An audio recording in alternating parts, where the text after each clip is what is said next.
tayo. It's a matter of ano pa rin sa Lord, yung time frame ng Lord at saka yung calling ng Lord kung talagang tinawag na magpastor talaga. So, yun.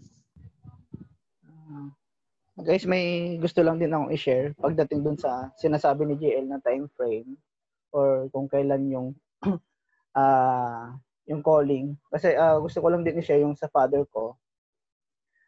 He was called to pastor mga 40 plus na siya. But before that, meron na din parang si Lord, he was preparing him for that calling. So, yung father ko, nasubukan niya mag-lead sa ministry, mag-lead ng group, mga Bible study, ganun. So,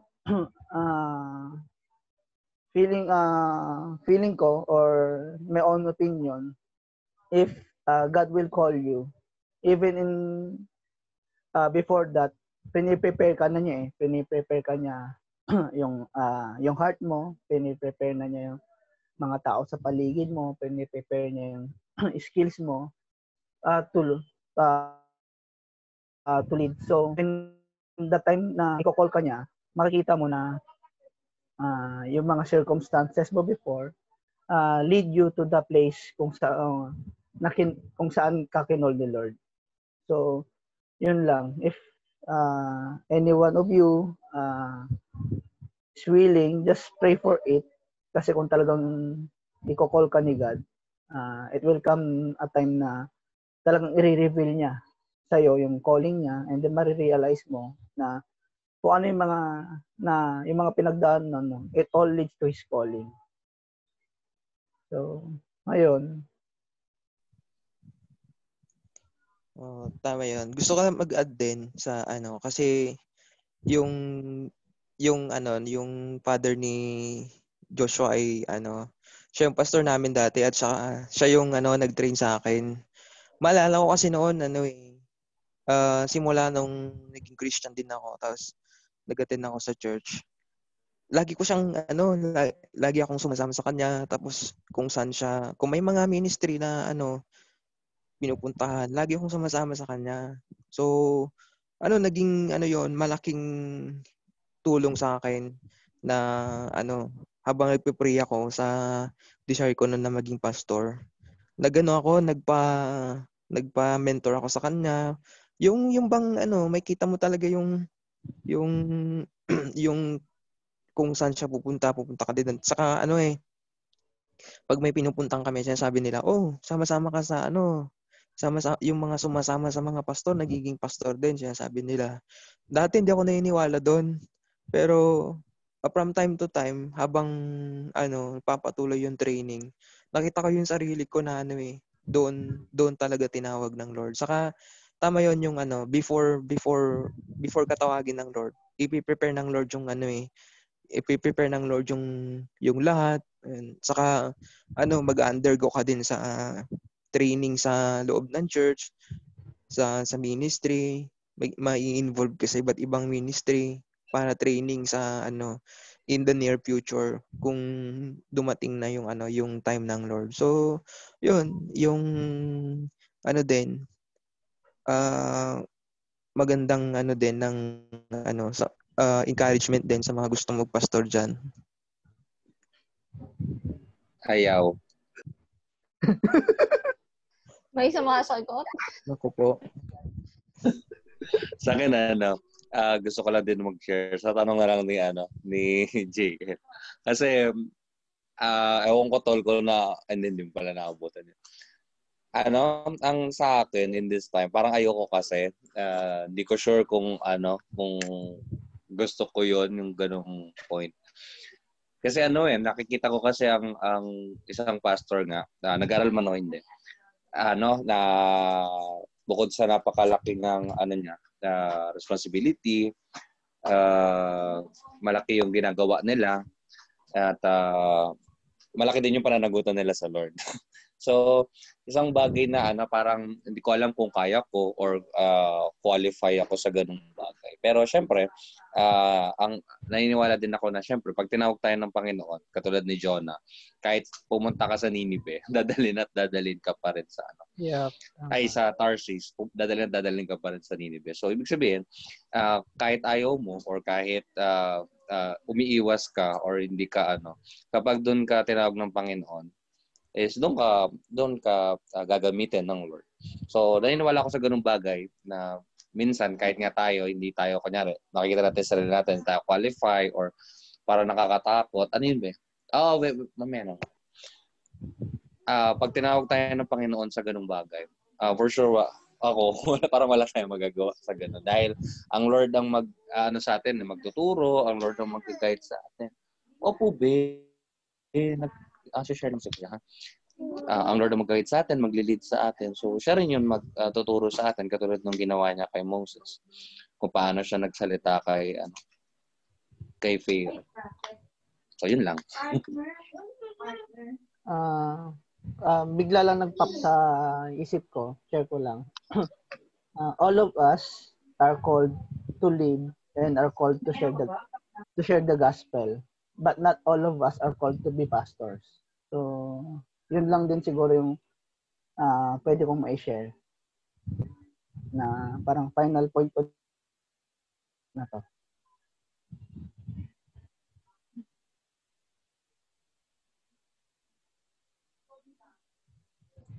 So, ayun, yun, salamat sa mga sharing.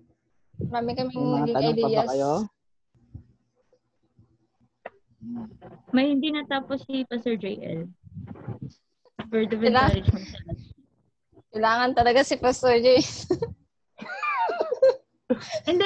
Hindi niya nakat kasi yung sinabi niya eh. Pero kung wala na, okay siguro.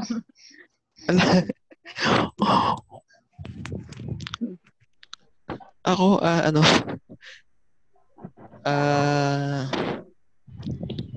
maganda yung yung message. Yung senior ni Ate Daisy. So, ang akin lang ay let us continue serving the Lord. Whatever. Kasi sabi ng instructor namin sa Bible school, sabi niya, lahat tayo ay mayroong highest calling. 'Di ba? For example, ako, pastor, tapos yung iba, worship leader, worship team, usher. So, yun yung pinaka-highest calling para sa kanila. So, lahat tayo are called, tinawag tayo, pero iba't ibang gawain. So, we are the same. So, sabi naman sa Bible, same reward eh. Yung sa parable of the tenants, yung the denarius, tig-isang denarius, which is eternal life. Yung natin. So, ang encouragement ko ay katulad sinabi ko, let us continue serving the Lord. Ano man ang mga bagay na meron tayo, ministry na meron tayo, maging faithful tayo doon at ang Lord ang magre-reward sa atin. At ang Lord ang patuloy na magkaano sa atin. Be-bless kung ano man ang mga meron tayo. So, yun po ang ko po.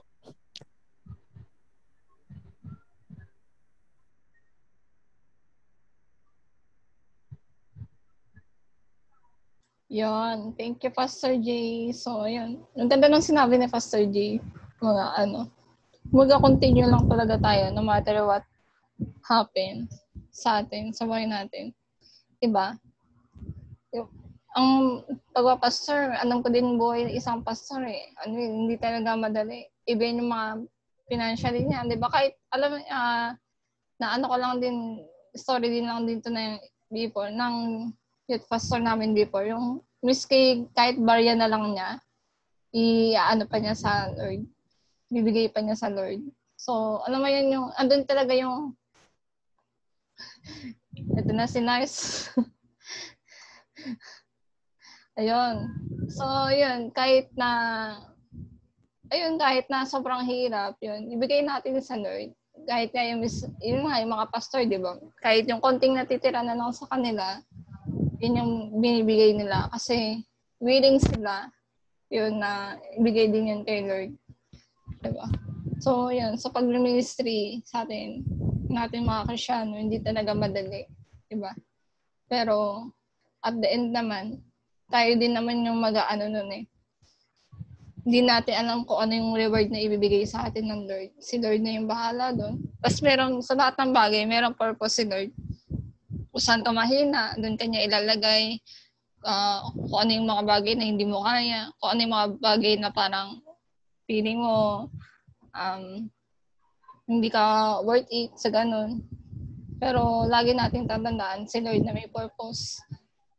At lagi ko lang din sasabihin na yun nga, kung sa mga pipi nga, 'di ba, si Lord yung gumawa nun, 'di ba? Yung mga may kapansanan.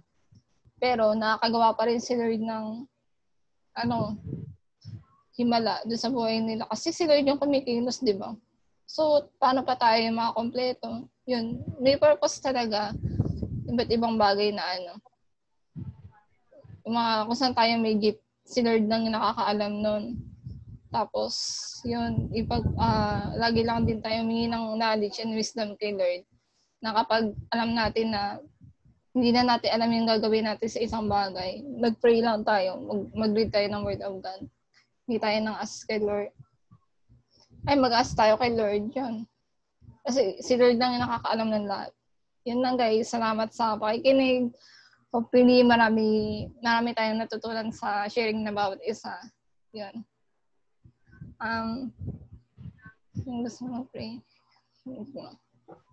Arot, ikaw na lang mag-pray dahil naka-open cam ka. Closing prayer na tayo. Heavenly Father, Panginoon, maraming salamat Lord God sa gabi na muli kami nagkaiwan na itong tamang pagmasig ka na kita. Kompleto Panginoon, nakapag-share pa rin Panginoon, nakarinig pa rin ang gospel Lord God. We pray Panginoon, patuloy na matili ang mga salita mo sa aming mga puso at isipan Panginoon. Bigyan mo kami Lord God ng puso Panginoon ng sinugin Lord God. Yung puso na willing sumunod sa iyo Panginoon. Anumang kalagayan ng Panginoon. Lord God, maraming salamat Panginoon. Sinabuti mo sa Panginoon. Isa sa Panginoon. In Jesus' name. Amen. Amen. Ikaw na mag-SS Rota. Hindi ako makapag-SS ngayon eh. Okay na, naka-close kasi yung cam nila eh. Open cam daw kayo. Wait lang. Later. Open cam ka, babe.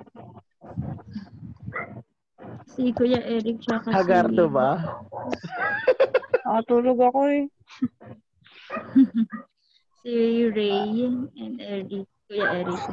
Ano to, 2 slide kasi to eh. So, isang shot para sa una tapos second shot. Kasi naka-phone lang ako. Hindi ako makapag-ano ngayon eh kasi may problem yung ko. Sige. So, first shot. Si Ray na lang at saka si Ayan. Si Kuya Eric naka-close pa. Game ready. 1, 2, 3. Tuloy na. Wait lang. Saglit lang. Yan. Isa pa. Isa pa. Ready. Go. Yan. Okay, thank you. Bye-bye. God Good night, bless. babe. Bye-bye. Good God night. bless. Good night. Pahinga kayo. Bye, Gretch. Pahinga ka na. Pasend na lang Bye. Sige tayo. Bye, Thank Ray. you. Tuloy mo na yung quiz mo. Ay, bye, Pastor. Ayaw niyo pang mag-alisan? Yo, see. Sige na, end ko na to Say bye-bye. Pa-shoutout po. Shout out daw. Sige na, end ko na to Bye-bye. Bye.